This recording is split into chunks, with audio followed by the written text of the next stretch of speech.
ഒരു കൗതുക വാർത്ത. അഡോൾഫ് ഹിറ്റ്ലർ 1945 മെയ്യിൽ അദ്ദേഹത്തിൻ്റെ ബങ്കർ അഥവാ ഗുഹാഗൃഹത്തിലിരുന്ന് ഒരു സോഫയിലിരുന്ന് സ്വയം വെടിവെച്ച് മരിക്കുകയായിരുന്നു. യുദ്ധാനന്തരം അന്നത്തെ ബെർലിനെ 4 മേഖലകളായിട്ട് വിഭജിച്ച് Soviet union, America, France, Britain അങ്ങനെ 4 രാജ്യങ്ങൾ ചേർന്ന് ഭരിക്കുകയുണ്ടായി. അപ്പോൾ അമേരിക്കയിൽ നിന്ന് അവിടെ വന്ന് ജോലി ചെയ്തിരുന്ന ഒരു പട്ടാളക്കാരൻ ആ സോഫയുടെ ഒരു കഷ്ണം, ഹിറ്റ്ലറുടെ രക്തത്തോടു കൂടിയുള്ള ഒരു കഷ്ണം മുറിച്ചെടുത്ത് ആരും അറിയാതെ അമേരിക്കയിലേക്ക് കടത്തിക്കൊണ്ടുപോയി എന്നൊരു കഥയുണ്ട്.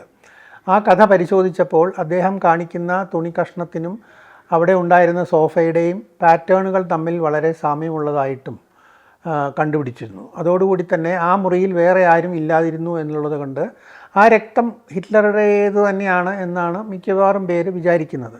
എന്നാൽ 60 വർഷത്തിന് ശേഷം ആ രക്തത്തിൽ നിന്ന് DNA പരിശോധന നടത്തിക്കൊണ്ട് പല പുതിയ കണ്ടുപിടുത്തങ്ങളും ചില ശാസ്ത്രജ്ഞന്മാർ കൊണ്ടുവന്നിട്ടുണ്ട്.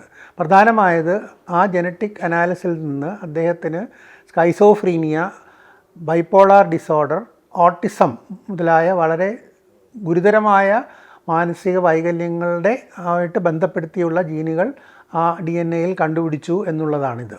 അതുമാത്രമല്ല, ഒരു പ്രത്യേക DNA മ്യൂട്ടേഷൻ അദ്ദേഹത്തിന് ഉണ്ടായിരുന്നതായും അത് അദ്ദേഹത്തിൻ്റെ പുരുഷ ലൈംഗിക അവയവം ശരിയായി വികസിക്കാതിരിക്കുന്ന അവസ്ഥയിലെത്തിച്ചു എന്നും ഒരു കണ്ടുപിടുത്തമുണ്ട്.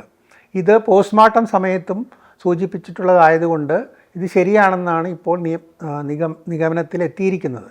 എന്നാൽ അദ്ദേഹത്തിന് ഈ ഇത്തരത്തിലുള്ള ജീനുകൾ ഉണ്ടായിരുന്നു എന്നതുകൊണ്ട് അദ്ദേഹത്തിന് മാനസിക വൈകല്യങ്ങൾ ഉണ്ടായിരുന്നു എന്ന് പറയുന്നത് ശരിയല്ല. ഇവ തമ്മിൽ ഒരു ബന്ധമുണ്ട് എന്ന് മാത്രമേ ഉള്ളൂ. അതുള്ള എല്ലാവർക്കും ഇത് വരണമെന്നൊന്നുമില്ല.